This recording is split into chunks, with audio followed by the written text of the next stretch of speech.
Hai rekan Explorer, kali ini gue berada di Palestina tahun 1940-an.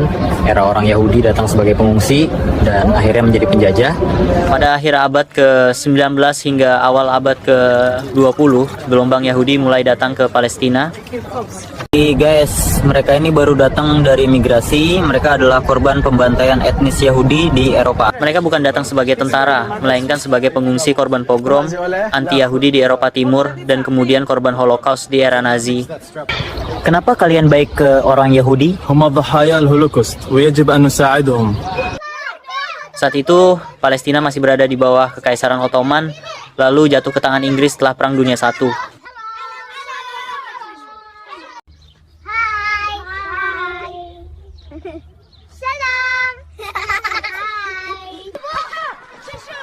Pada awal kedatangan Yahudi, warga Palestina menerima mereka dengan baik. Alasan terbesarnya ialah untuk memanusiakan manusia.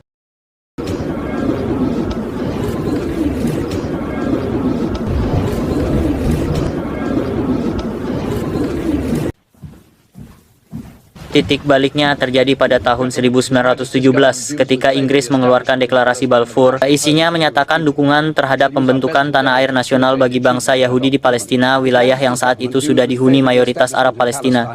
Keputusan ini dibuat tanpa melibatkan dan tanpa persetujuan penduduk Palestina.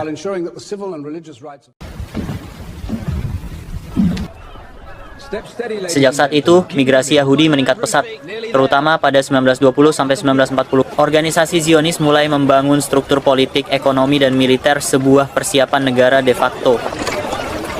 Rekan Explorer, di titik ini ketegangan tak terhindarkan. Warga Palestina melakukan protes karena mereka melihat tanahnya perlahan berpindah tangan melalui kebijakan kolonial, bukan kesepakatan bersama. Namun suara mereka dibungkam dan eksistensi politik mereka dihilangkan. Air susu dibalas air tuba. Zionis Yahudi mereka tak tahu diri, datang sebagai pengungsi lalu dengan arogansi mulai menguasai tanah dari tuan rumah. Tahun 1948, Israel memproklamasikan kemerdekaan. Bagi sebagian orang, ini adalah hari lahir sebuah negara. Bagi rakyat Palestina, ini adalah Nakbah, bencana besar.